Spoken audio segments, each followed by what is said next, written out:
right? Like a lot of like turmoil to not go project it on other people. And then for us, we're open. If we're naturally supposed to be zen, calm, we can actually have a still mind and be calm. It's an understanding that like when we're not feeling good, it's because we've surrounded ourselves with the wrong people. People that if they behave this way, speak this way, or treat me this way, that I actually exit the relationship for good or exit the environment. And then you have to communicate that. And that's something we have to communicate. And then we also have to uphold. I think I wanted to go to the standards and boundaries here a little bit, if you don't mind, especially the holidays are coming. Mm-hmm. And I think a lot of us are like, oh, man, so much triggers coming, you know, the family and like stress and everything. Yes. Let's go there. Mm-hmm. How do you define that for us? Like, can you define like standards and boundaries? I think you did such a great job in the program as well. Yeah. So there's the difference, right? There's standards and then there's boundaries. Our standards are like the best that could be in a moment, right? Like if your standard is like, I walk into my family's Christmas house on Christmas Day and everybody's happy and peaceful, that's the standard. Like that's like what we want at the peak, right? The boundary is like the line in the sand, where we don't cross. It's like, this is what I will not tolerate, right? So in relationships, my standards are very high. I want to be treated very well. Obviously, I'm reciprocating that.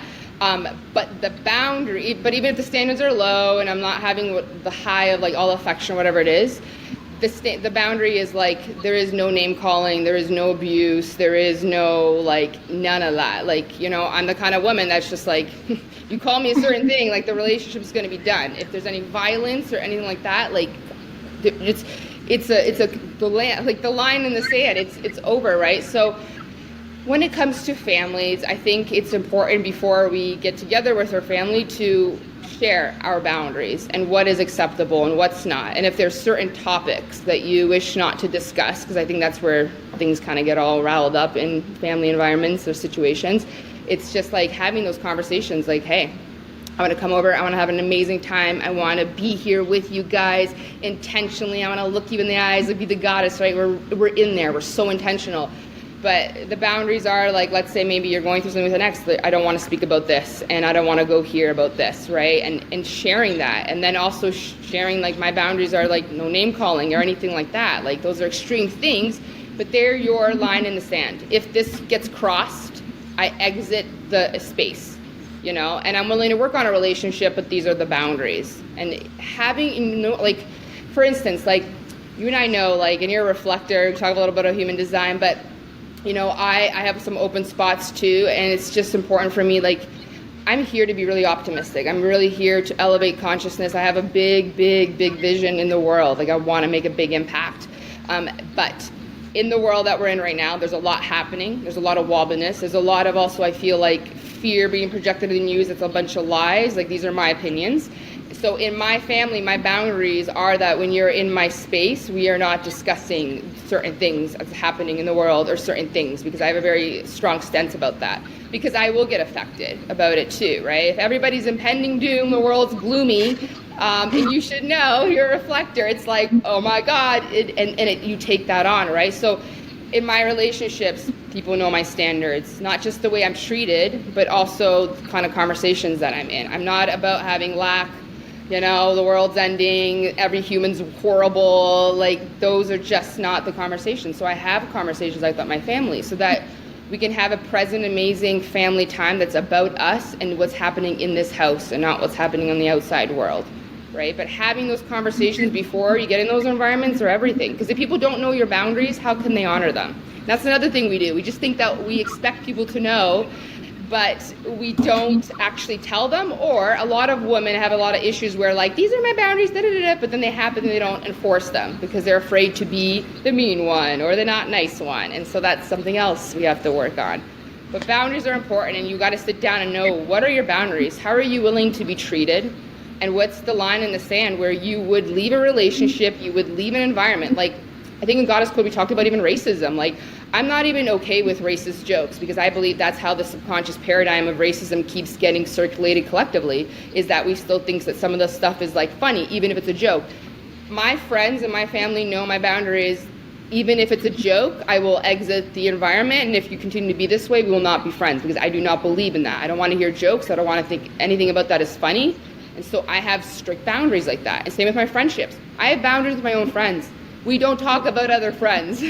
That's like a no-no, because really, like, if you talk about other friends, I know you talk about me. So it's just, you have to know as a person, what's my standard? What is like the best that I could feel and be treated like? That's like the golden gate. But then it's like, what's the line in the sand? Where am I going to communicate to people that if they behave this way, speak this way, or treat me this way, that I actually exit the relationship for good or exit the environment? And then you have to communicate that. And that's something we have to communicate. And then we also have to uphold. And then people will respect you. This is how I've gotten so much respect in my life, is because I know what they are. I'm very vocal. I communicate them. And then I will enforce them if anything happens. But at this point, people don't even cross my boundaries ever. I think when you get to a place of you hold high standards, you treat people well, you're very like effective at communicating your boundaries, it's like people don't even cross them anymore. And this reflects us. When you treat you like not good, people think that's okay to treat you that way. And then they don't care about your standards. This is why we talked a lot about in Goddess Code about being a woman of high standards and how we communicate, how we treat ourselves, because how we treat ourselves shows other people how to treat us. And if you treat yourself last, you're mean to yourself, you don't practice self-care, you always put yourself last, people do not feel bad about giving you crumbs, and they do not feel bad about crossing your boundaries, because they're like, I watch you do it to you, so why would I honor that, right? So very important. What's your boundaries? What are your ideal high, like, energetic standards? And then communicate them with people. And when they happen, you have to have the courage and the bravery to actually enforce them, to actually step outside of the house, so that people know you are the real deal, serious here. And that's how that respect will be earned as well. I love that. And I was taking notes as you were speaking. I'm like, okay, I'm still sitting down with myself to do this, like, define your boundaries for the holidays with the fam, because I feel like it's almost like, it's you step into a bear trap and like, shit, I didn't know that was a bear trap there. It's like, that's how it feels, kind of like, if you don't communicate what is like a no for you, like, oh, I'm not going to talk about this topics and that topics, like, hey, can you respect that? If not, I'm going to exit, I'm going to leave, and I'm not going to be here. And then really, like you said, enforcing them. And I think for me, especially with families, right, and boundaries, the last time things got heated, I actually stood up and left, That was the first time I walked off on the fam, because I was just like, I'm not going to be sitting here listening to you talk about me in a way that I don't like. Yes. And I just stood up and I left. And that was the first time I experienced my anger rising in me. I'm like, oh, cool. I have this emotion too. And it's not dangerous. Awesome. You're not going to die. I'm not going to die from it. Yes. But then after that, I was like, okay, so that's a clear no. And going into the family holidays, I'm going to make a phone call and just put the line in the sand and say, hey, if this is how you're going to speak to me, I'm not going to tolerate that. Again, I'm going to walk off on you. Again, see, it happened before. So I'm just saying to you, so you know, right? And so I love that. It's so important to define that for yourself. Yeah, it's such a beautiful message, right? Because we're not even in December, guys. We're like 2 days away. And now's the time to really get clear. Okay. And this could be a great way to set up your new year too. Start right now. I believe momentum starts right now. So if you sat down and been like, okay, how am I going to treat myself? What are my boundaries? And then call those people up. If you know that you've had a hard time with certain family members, call them up and be like, hey, we're getting together in a couple weeks. I wanted to set some precedents and context here. This is how I feel. These are my boundaries. And what are your boundaries? And let's honor them. And then I'm so happy that you walked out and that your family knows that now you're someone to take seriously, right? Because a lot of people do this. This is where women have a lot of issues. They have the boundaries, but they do not enforce them. They won't get up because they're afraid of like everybody hating them, all the fears. And so it's like you've got to also enforce them. And, I think you mentioned something about bumping into things, or maybe I did, but like, a lot of our boundaries, we don't find them out until we bump into stuff. We didn't even know we needed a boundary somewhere.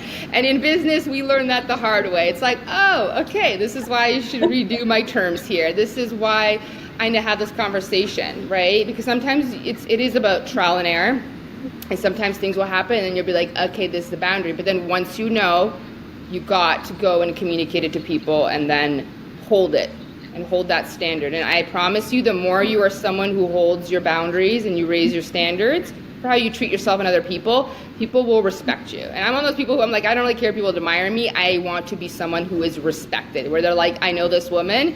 I would never blah, blah, blah, because I respect her. And because I reciprocate. I treat myself so well, and I also treat people so well. And that's like, you know, is that reciprocation there. Like you said, when you have, you know, difficult situation where people are saying shit about you online, whatever, you know, something comes up, some trigger and some projections, you have to come in terms of the fact that not everyone will like you, and even if it's your own family. And I think it's just, I got me, you know, I'm still here, you know. I love myself. I can treat myself. I can be my own mom and dad at the same time. But like, come in terms of not fearing a relationship to be lost in a way, because I know I got myself at the same time. And also, if people don't respect me or love me enough to care about me, to respect boundaries, then it doesn't matter really. It's not worth it for me to keep that relationship going. No, and families are tough, right? I will say I have someone in my family that is going through a bit of a psychosis, drug related, and you know, we in my family tried to do an intervention. I'll just tell you a little bit, and now it's a lot of projection onto me just for trying to help, where I'm being slandered all over the internet, and you know what I mean. And people are like sending me stuff, and they're like, "You're not bothered by this," and the reason I don't get bothered is because it's a projection. It's something that someone has to work within themselves. They're not ready, and I mirror that back to people, and so then they project that it's really your fault and this is the reason, when we know it's not. And so I don't get offended. I have become so strong, especially being in this industry almost 5 years, that like literally, like, and I will say, like, the only people that project on me are people who like don't know me, people who just misunderstand me. But it's never been from a client or someone in my world. It's just someone from the outside, right?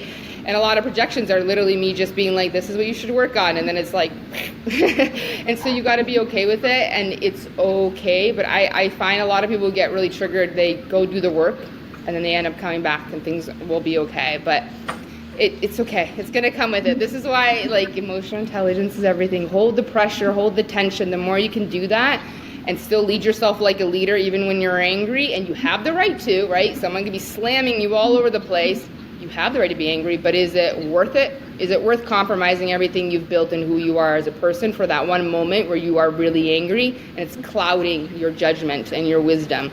And this is why I'm like, is it worth it compromising this? No, it's not. And then you just take space and you understand people come and go.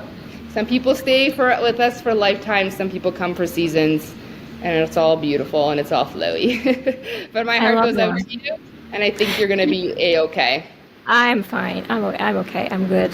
Thank you so much for that. And yeah, I understand how you feel, and I'm sorry to hear that. But I think you know, you're strong enough to handle that, and you're just given just as much as you can handle as well. I believe that, you know. So of course you can handle this. You know, of course you're gonna be okay. And you know, projections or not, I think what's most important is to. And I learned this a long time ago. Like, my peace is so important to me. Like, I'm not giving that away.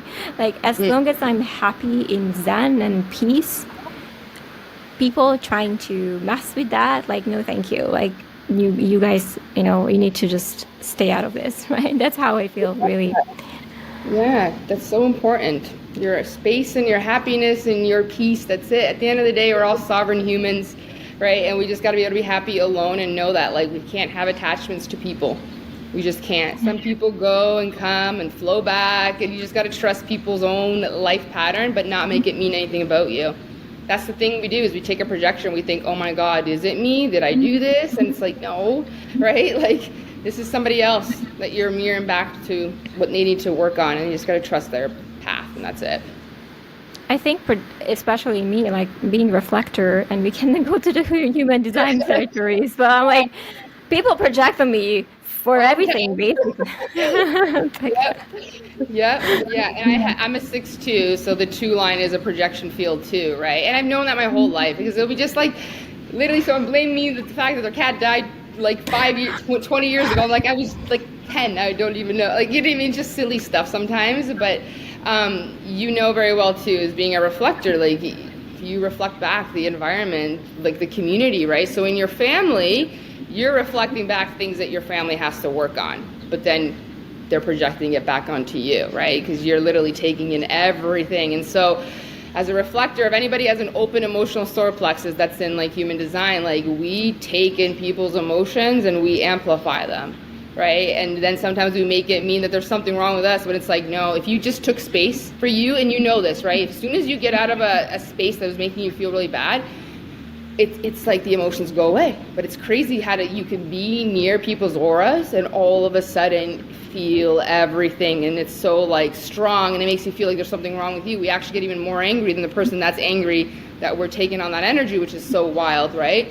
So that's why I love even teaching human design now and understanding that half the world is walking around projecting, broadcasting 24/7 their emotions, and then half of us, open one, and you're open and I'm open, we're taking it in and we're amplifying it. And so for the people that have open emotional solar plexus, it's so crucial you have space to be completely alone and know when you're emotional. That has nothing to do with you. We're actually supposed to be cool cucumbers when we're in Zen, right? That's actually our natural alignment. It's the moment that we're very manic, anxiety, like it's because we just walked into an aura of someone that's defined, that's projecting, broadcasting their energy, and we're taking it in.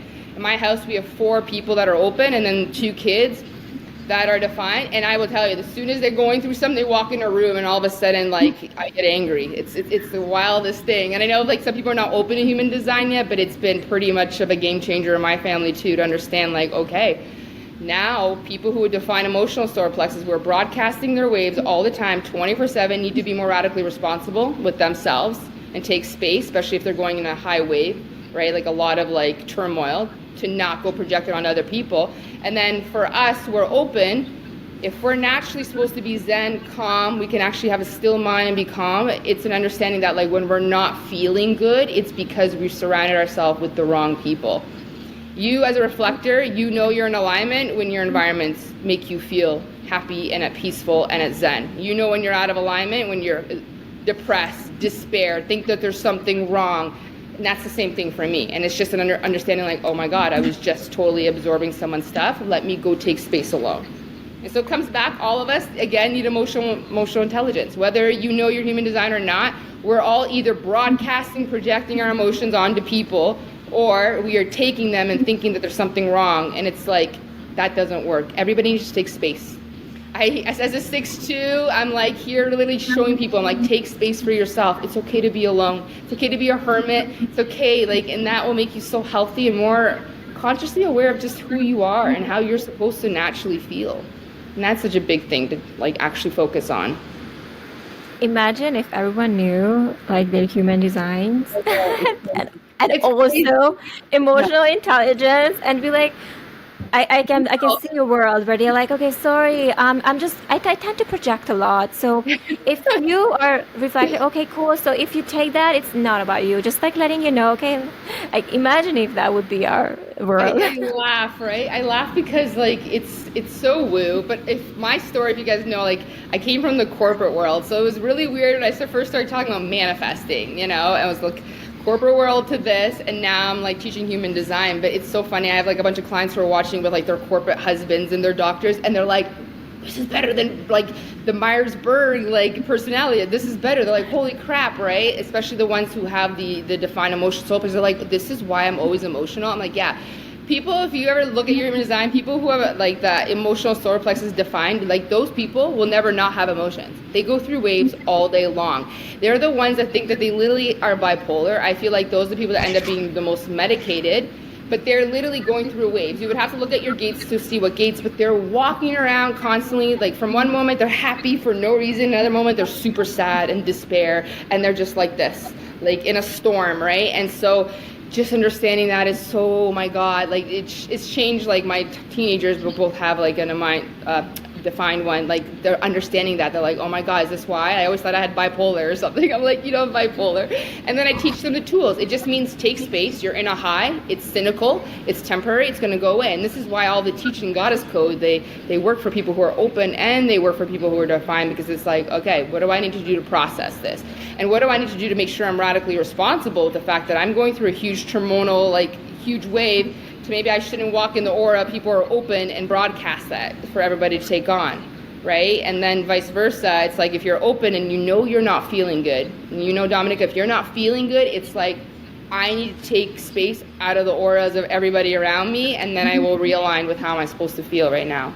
So that's been really game changing too. So I have 4 spots that are open on my chart. So the emotional solar plexus, and then my head and my mind. And it's so funny. So this is why, like, I forget, but actually we're actually really wise because we're so open to universal knowledge. Like I was just doing a training on this. I'm like, people hate that they have a open mind and an open head. They're like, okay, so this is why I struggled in school, because I just can't memorize things. And I'm like, yes, but the thing is actually you're an open channel to all universal knowledges. People who are defined, they think one way. So I have people that surround me, they think one way, they see through one filter, through one lens. You and I, oh my gosh, doesn't matter where we go, we have inflow of like, oh, this is one way to do it, this is another perspective. And in the world, it's like there is not one way to do something, not one way to look at something.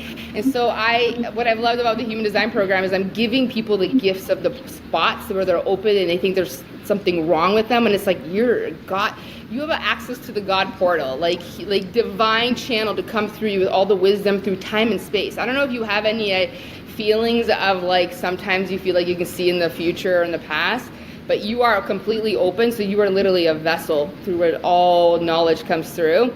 And so I give like people who are like struggling in school, I'm like, oh my God, 70% of the world is open head. But we have a system that defines our self-worth and our intelligence based on memorization through school. I wonder why people either burnt out, become overachievers, or they literally think that they're so dumb and not made for the system that they have low self-worth and completely quit. And so I've been teaching this lately and people are like, oh my God, this makes so much sense. But there's gifts. There's pain in your open center, but there's so much wisdom and there's so much gifts, and you're not stuck. You're fluid. We're fluid, baby. Like info, the way we process things, the way we feel, and it's just got to know. The more consciously aware that we are of ourselves and of other people, I swear it's been a game changer for me in my relationships too. It's just like, oh, this is why I'm thinking this way. Oh, this is why I'm feeling this way. This is not me, but it's awareness, instead of like what we talked about in Goddess Code is like when you're feeling really bad, what do we tend to do? There's something wrong. So let me tap into my impending doom mind that creates scenarios that aren't even real. And then we get in that state of panic and we start manifesting things we don't want. But it's like, no, I'm feeling something really off. This is not me. All I need to do is at some point today take space for myself and realign with who I am and just understand not feeling good, but I'm going to hold this pressure and tension in my body until I get space to kind of process it and not make it mean anything. Don't make your emotions mean anything. You're not your emotions. They're constant, they're fluid, and if you take space, you'll get back in alignment. I love that. And I wanted to add here when you said about open head and how open we are to everything and all. Mm-hmm. I go so deep to topics that I start contradicting myself. So I can never really settle on is this the universal truth? And I'm like, nope, it's not, because I'm digging and I'm like, shit, I find evidence of the opposite. And I'm like, yes. So it's never really stopping. No, and this is why everything's everything's duality. Everything is duality. There is not one way, right? So there's duality in everything, and it's just understanding that. And I know what you mean, because sometimes I'm like, wait a minute, but this is also possible, right? But you live by your real truths, right? It doesn't mean that open heads and defined open ajas can't have fixed beliefs, because I do. I'm very well aware that we create everything. We are the creators of our life. We are responsible for our happiness. There are things that I stand by, and then other places I'm totally open. And when I learn something and I'm like, oh, this works better, then that's perfect, right? And then I'm open for something else, and then I'll change it. And that's okay too. I was telling people in Coach Academy, my clients that I teach to be coaches, I'm like, never online say you're definite in things, you know, like where you're like, you should never do a free sales call, because truthfully, if you're starting, those are great to do consultations so you can get like a testimonial to share, right? So we don't want to say that, because I have a lot of people end up being like, you should say that, and now I actually believe in this and I've changed my mind. We're allowed to change our mind. You have your truths, I have my truths, and then I'm always open to different ways of looking at something, because there's not one person that's the same. That's why defined heads, if there's 30% of them, if the world's philosophy is calm your mind, that doesn't work for them, and we make them feel like there's something wrong with them. So see what I mean? So there's not even, I wrote a post like a couple weeks ago, like, this is so brilliant, because people are like, I wrote about how there's not one size fits all solution, philosophy to anything. And what I say to people is that even if you don't take on my truth, you'll learn yours through contrast, because this is how we learn. We either learn from validation, I agree, Alina, that's totally true with me, or you believe the opposite, which is you learn through contrast. But either way, you learn your truth.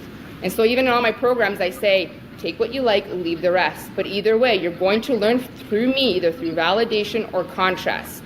But whether it's contrast or not, you're going to learn what your truth is, and that's what we want. We want to know what really is true for us and what works for us, and keeping that open. And we get to change our mind, that's fine. Yeah, I love that. And I agree with you. There are certain things that I believe as well. Like you said, we are responsible for our life and happiness and all of that. But of course, there are certain areas when I'm open-minded, I'm like, okay, that's true, and that's also true. But I also can see sometimes both sides, and I'm like in the middle as an observer. I'm like, okay. Be an observer. Yeah. Keyword. That's something I was telling everybody. I'm like, even if you're defined heads, be the observer of your thoughts and just witness them. Never be like, this is the truth, this is what it's supposed to be like, but just really observe them. Because if you're open head, and I'm an open head, or anybody else is listening to this that understands human design, you're going to take in people's thoughts and ideas and actually think they're your own. So this is, again, why take space. And as a hermit, I literally teach people, I'm like, it's so good to be alone. If you really want to know what you're thinking, how you really feel, like what's your truth, you got to be alone. You got to be out of everybody's auras and tap into like, what is your truth here? But we're supposed to be open, because like I said, I can only teach open heads how to meditate calmly, but a defined head needs a meditation that actually stimulates their mind, because their mind will never be quiet. So if you're a defined head, you got to make peace with the philosophy that like, no, I will never quiet my mind, because it's an active mind that's going, versus an open head where like we can actually be zen and calm and observe our thoughts and just be quiet and listen to meditations. But you can't say the same thing to a defined head. This is why I've loved bringing a little more human design into my work, because it's actually helped people like, okay, what works for me is not going to work for you, but I have another solution. So what's great about you being a reflector is that like, you're going to be attracting clients, whether they know they're human design or not. You're going to know that some people are going to need this philosophy and some people are going to need this philosophy. But what's great about us is that because we can actually mind read, if you're an open head, open ajna, I know, so cool. So you can read minds, you can read energy, you know very well what your client's going to need. So even if it's like you're telling one client right now about something that's helpful, the next client could be completely defined and you tell them something else that's helpful for them. That's what makes us great spiritual leaders and great mentors, in my opinion, is because we know that no two people are the same. So me saying one thing to one person is not going to be accurate for the next person.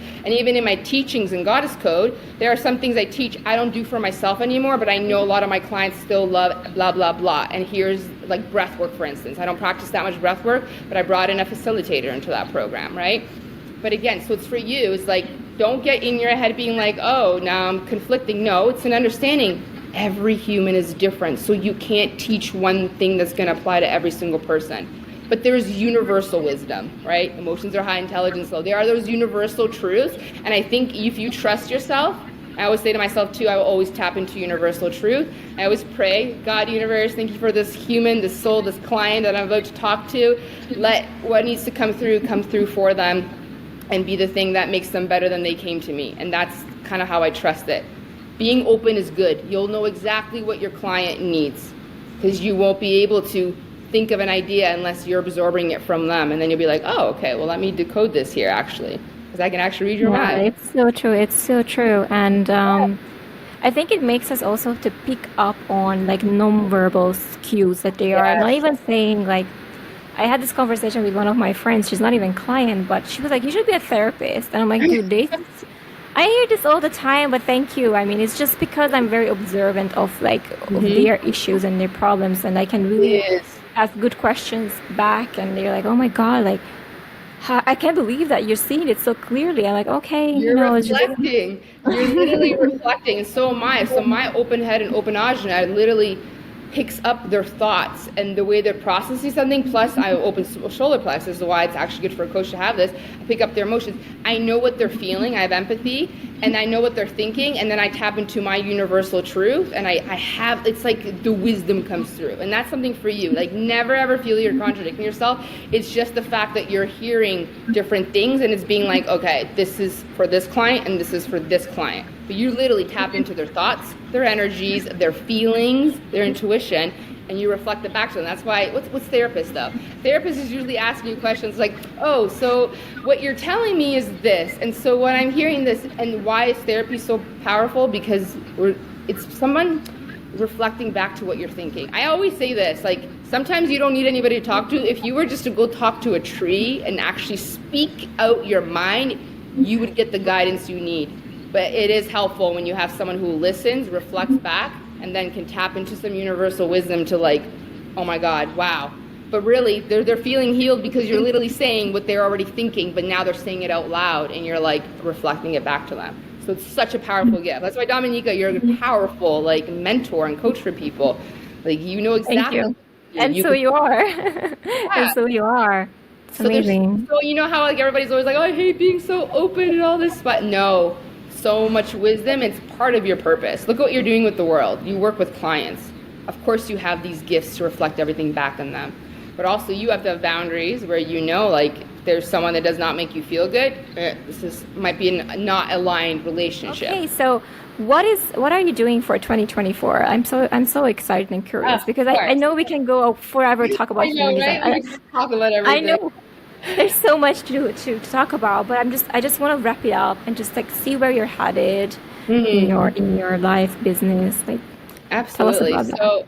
So you guys will see. I'm going to be launching a masterclass. I'm supposed to launch it this week. Just a lot of things happening, but there'll be a final masterclass, and I have the best cool name for it, but you guys will see. But it's really geared towards entrepreneurs or people who are ready to take power back in their life. The thing that I'm seeing in the world is people complaining that they don't have the resources and the money, all the stuff.